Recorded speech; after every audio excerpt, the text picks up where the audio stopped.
How's it going? Good. How are you? I'm okay. We're a little stressed out because, we're coming to the end of the year and bad things are happening. Yeah.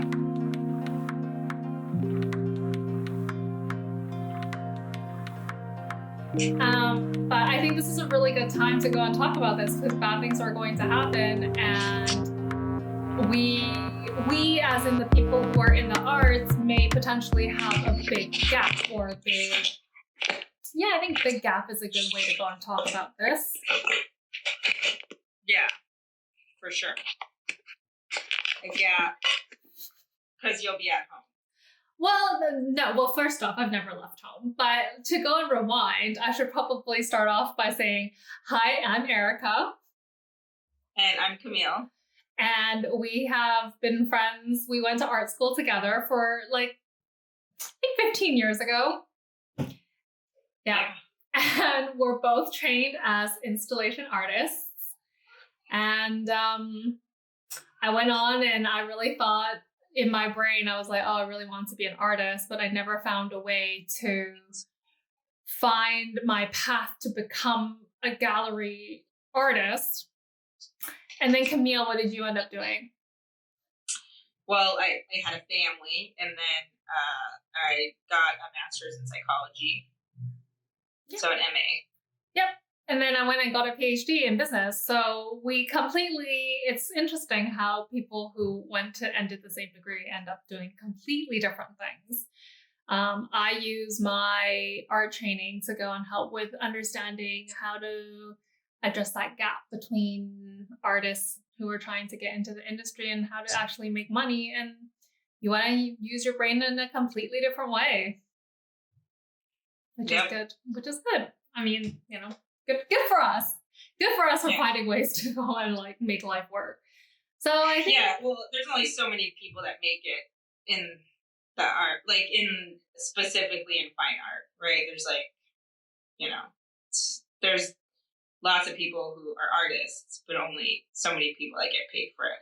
It's not like in commercial art. If you are an illustrator, you're trained in a very specific skill that, gets you a job, or if it's graphic design, you have that specific skill for that specific job.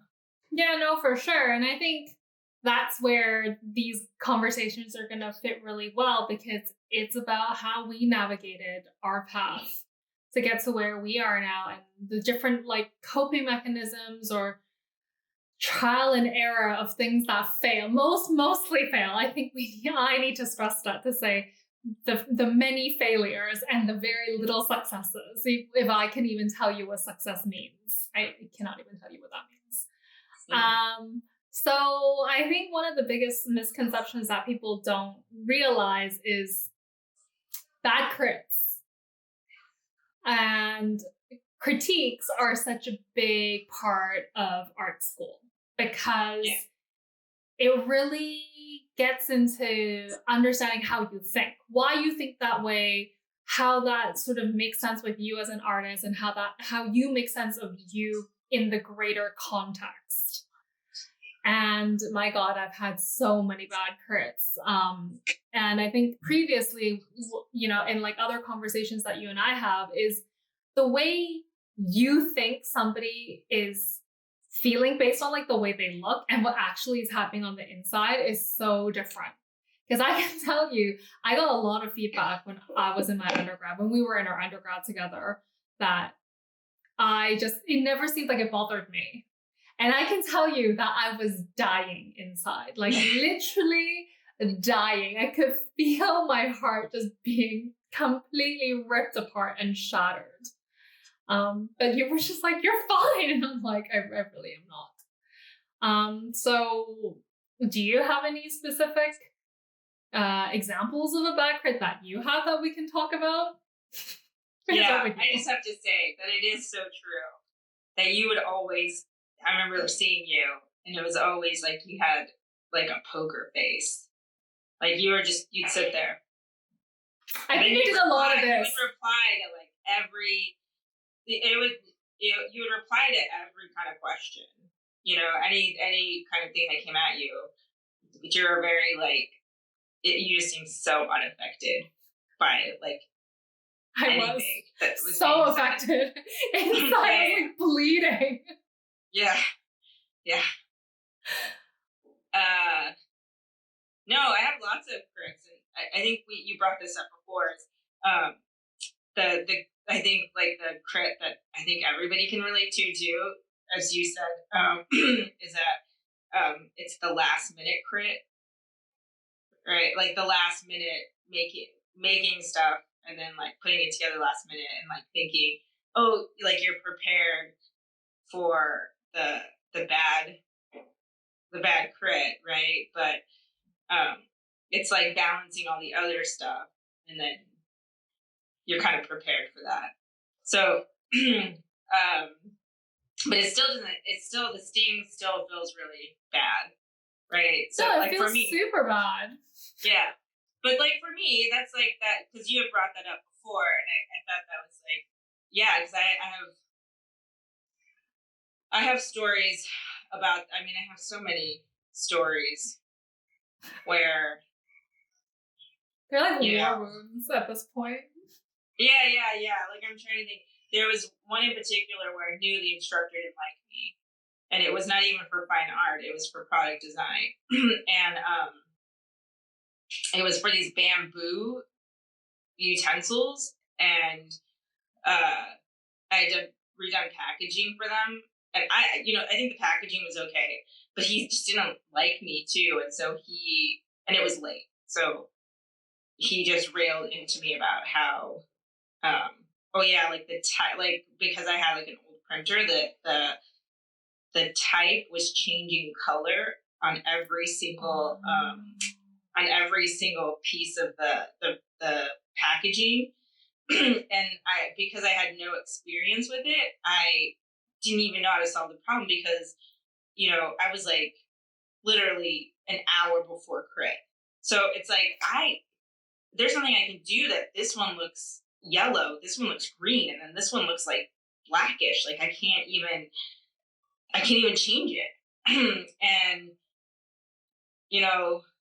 that felt pretty crappy. I was like, oh yeah, like this is just reaffirming that I'm a shitty artist. But that's the problem, right? I think that's the problem. I'm shitty at being creative. Yeah, but you're hearing the things that you want to hear and not necessarily what's true. I think that's the issue, that art school, like all these years later, that I now can say it's actually at the end of the day, when you're in that situation, you're like, you hate me, so you're going to give me a bad crit anyway. Like guaranteed, this is exactly what's going to happen. And then when it happens, you're just like, of course, how else would, like, it would never be different, right? And then it's like you're reinforcing this narrative in your head, and it's like, that might not even be true. Because like, if we ask the bad crit teachers that we had, do they remember us? I guarantee you that they won't. Like, I guarantee you, if I go and ask this one class for moving image, if she remembers how she ripped me apart, she'd be like, who are you? Yeah. She's like, those prints, I give them all the time. You guys are and then here I am, like, bleeding inside, like, she's just like, who are you? It's like, why are you so affected? And it makes you feel like, oh, okay, so basically I've now reaffirmed the story in my head, which is not even true. And then I think that's one of the great things about art school, which is it braces you to know that people just aren't going to like you. But it's so hard when, like, because I went into my undergrad in my early 20s.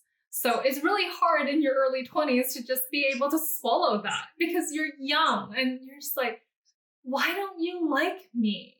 And it's like, there's a difference between you don't like my work because you can see that it's bad, and you don't like me as a human being, but you can't not like me as a human being because you don't know me. You only know me as the student who didn't do her work. And I'm not going to like you if you don't do your work either. Yeah. So I guess that's like sort of what I hear when we're talking about this and like running out of time. There is something very human about going to art school. They know that you'll run out of time. And I don't think the running out of time and poor management is necessarily the issue. I think it's how you stand up or how you respond in your crits. I think that's what they're trying to train you to do. I could be wrong. Oh yeah, for sure. And, some of my harshest crits, I felt like afterwards I did better work. Once I could get away from it being a bad crit, it was, I was able to kind of do different kind of work. But yeah, for sure. I mean, but who hasn't had a bad crit? I feel like if I've heard so many of them, and I mean, there's definitely favorites where it feels like this person's never had anything said bad about the work, but if it is, it's done in such a way that it's almost like it's so constructive that you can really it's not about choice, it's about construction, which I think is like a different kind of I don't know, for some reason I felt like that always sounded different than like having to explain your reasoning versus the construction of an object. But yeah. What about you? What's a bad crit you had? It's like too many. I think the problem that I have when I go into crits is like I have to have my armor up because I just feel like I'm going to get attacked. And I think it's affected me and impacted me so much that to this day I feel exactly the same way. Every time I go into a board meeting, every time I go into any sort of meeting and I'm going to be criticized, I revert back to being a 20-year-old sitting in those crits and thinking you are going to just rip me apart. And so it's one of those feelings that I don't know if I'm ever going to go and get rid of or like find a better coping mechanism. I think now is just more breathing. It's more tactical breathing. It's square breathing. In 4 counts, out 4 counts, in 4 counts, out 4 counts. Like just do that. And just being really aware, like maybe it's not me. Maybe I'm just hearing what I really want to be hearing, but that's not necessarily true. But like the blinding white light that I still see when someone's saying something so beyond me and just being like eaten up by it. I'm just like, oh my God, you're gonna just mutilate me. This is how I feel most of the time. Basically tells you how many bad crits I've had. And yeah, I think I've had many that I ran out of time. And I didn't know what to do. Like I literally, the choice, and this is also one of the things that I've learned from art school, is the power of deduction.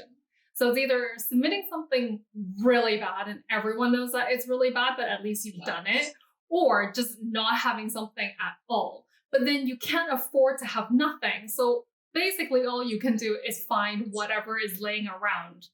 And I can't resubmit the same thing that I've done for a different class. So it's probably like ripping apart 7 things and putting it all together. And then in your brain thinking, okay, I now need to find some theory. And like, I need to talk about some era, some artist, and it's like probably some assemblage that like makes a lot of sense because Rauschenberg said that it was okay. So therefore, I'm just gonna follow that. And this is why I think people are like, oh, artists are full of bullshit. And you're just like, yeah, because when you run out of time and you need to go and practice your talk about like how you talk about your work or how you talk about other people's work relate to yours, it's like, I guess I'm so glad that there's that one era that we can sort of all fall on. That was what I was like, yes, I referenced Rauschenberg. And, the teachers know, right? They're just like that was you. And I think the really good ones are, you ran out of time, didn't you? And it's like, yeah, I'm sorry. And they're just like, I can see, but at least you tried. Yeah, but I feel like it's a practice. Yeah, but even when I'm talking to you, I'm like, it's a practice. It's not like, that's what it's supposed to be, a practice. And people, I feel like when you're going to art school, it's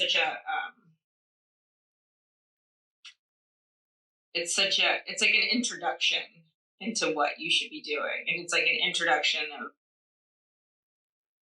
like, that's for me, like when I look back on my experience, I think about like that was more of like an introduction of what this could be like for you, you know. And yeah, I don't know. I think but the thing is that the bad crit still stays with me sometimes. Like I still think about it, I'm like, oh yeah, like if you ask me, like I still remember it. I'm like, oh, I can like name, 4 or 5 off the top of my head. Not that I go around every day thinking about it, but I definitely can. They're kind of they're shitty. Like walking out of a shitty crit is like, that's hard. It's hard to like. I remember, lots of times walking out and just being like crying. People are like, "Oh yeah, I saw you crying." I'm like, "Am I the only person who cries at art center? Everybody else is like, machine," and they're like, "No, we don't. This is all about practicality and getting a job," which I think some of it was like. It was very like art center is very like, you do product design, you go and make products, or you are doing motion graphics, you go and do motion graphics, or you go into illustration, you work at Disney. Yeah, no, for sure. But I think what you said is a really good point, and I think we're going to end on that, is that it is an introduction. I think that this is our first conversation.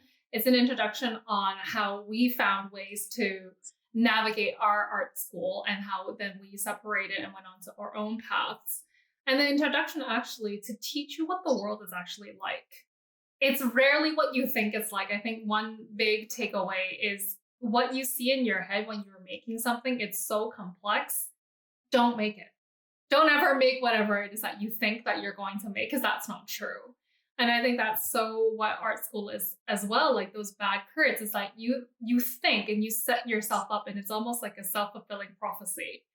And when you get enough of those, you're just like, yep, it's going to be a bad crit. And then you're just going to be like me at 35, like completely just imprinted by these horrific experiences that made me who I am, but still believe that when I go and have a meeting, I'm going to get ripped apart because, like that's how you were trained to go and be introduced to the world. And I think that's where I'm going to end. So thank you. Yeah, thanks.